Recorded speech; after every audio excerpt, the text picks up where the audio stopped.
Hi, I'm Casey and this is my first impressions and spec overview of my Trek Remedy 8 2021.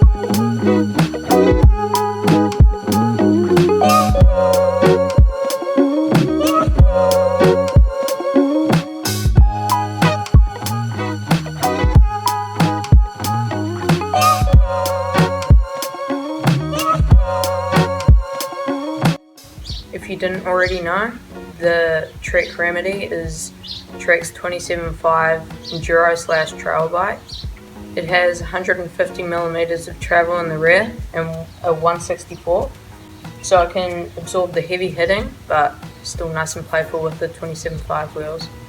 Just a disclosure before this video starts, this bike is still 100% stock, so I haven't altered anything, and let's get into the video. First up, we have the cockpit.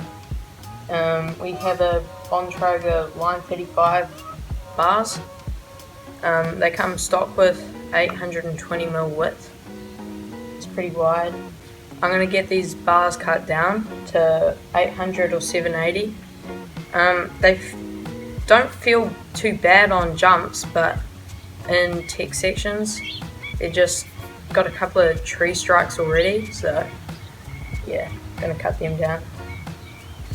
Comes with a 50mm stem, Bontrager grips, SRAM GX shifter. Moving on to the brakes, this bike has SRAM code RSCs with a 200mm rotor on the front and a 180mm rotor on the back. These brakes just have heaps and heaps of modulation. They don't have much bite, but they're nice and powerful. Moving on to the suspension, this bike comes with a RockShox Lyric Select Plus fork, 160mm of travel. It's a relatively simple fork, just comes with compression and rebound adjustments, so there is no high speed or low speed compression. For our shock, we have a RockShox Super Deluxe, 150mm of travel. This shock is really nice and plush, and it has the piggyback. The piggyback controls the oil temperature during long descents, and if the oil heats up, the shock can become a little inconsistent, so the shock is really nice and consistent and, like I said, really plush. For the dropper, we have a Bontrager Line 150mm travel. For the wheels, we have Bontrager Line 30s, front and rear. On those wheels, has a XR5 team issue on the front and an XR4 team issue on the back. The XR5 has a little bit more aggressive pattern than the faster rolling rear. This is really nice, you can have the best of both worlds with great traction on the front and faster rolling on the rear.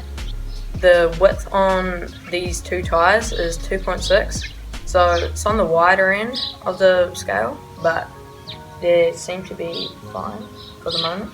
Stock, these tyres already come with tubeless, which is really nice, so you can run those lower pressures and have that better traction.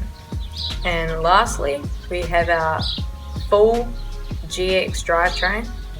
Now, shifting from gears 11 to 12, the chain has come off and gone into the spokes.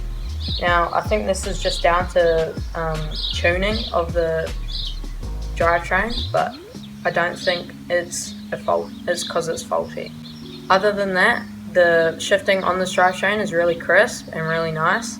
This cassette is a 12-speed with a 52-tooth 12th gear and a 10-tooth first gear. The 52-tooth is really good for climbing, and on that steep climbs where you just want a little easier pedal, it's really good.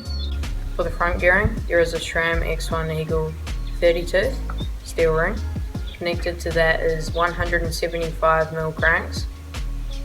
These are a bit long, and I've already had a couple of pedal strikes with that, so it would have been nicer to have a 170mm crank or even a 165. Stock, the Remedy comes with the flip chip and low, so this gives the head angle a 65.6 degree head angle. When choosing this bike, Weight was a big factor for me. This bike comes in at 14 kilos, which is really good for climbing for an enduro bike.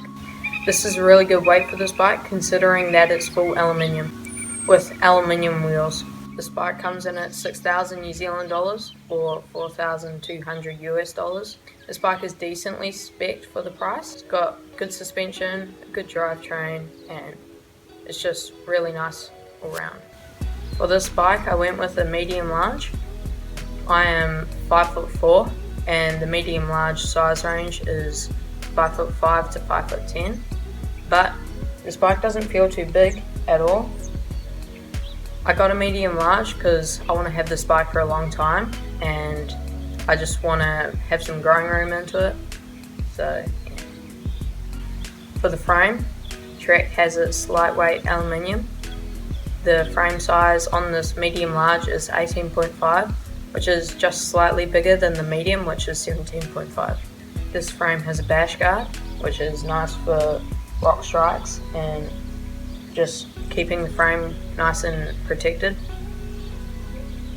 It also has another frame protector for the fork when it spins around. I've already crashed this bike once and it's already got a scuff mark on that protector, so it shows that it's working really well. The Trek Remedy 8 has really impressed me. The 27.5s are really good for jumping and really playful. It will be interesting to see when I do more tech tracks to see how the bike holds up. So if you're looking for a 27.5 heavy trail but light enduro bike, this Trek Remedy 8 is a really good option. Stay tuned for my full review of this bike. This might happen in like 4 to probably maybe 8 months, or when I can just give this bike a really good test and see what it is really capable of. Also stay tuned for my bike check when I have this bike modified and dyed.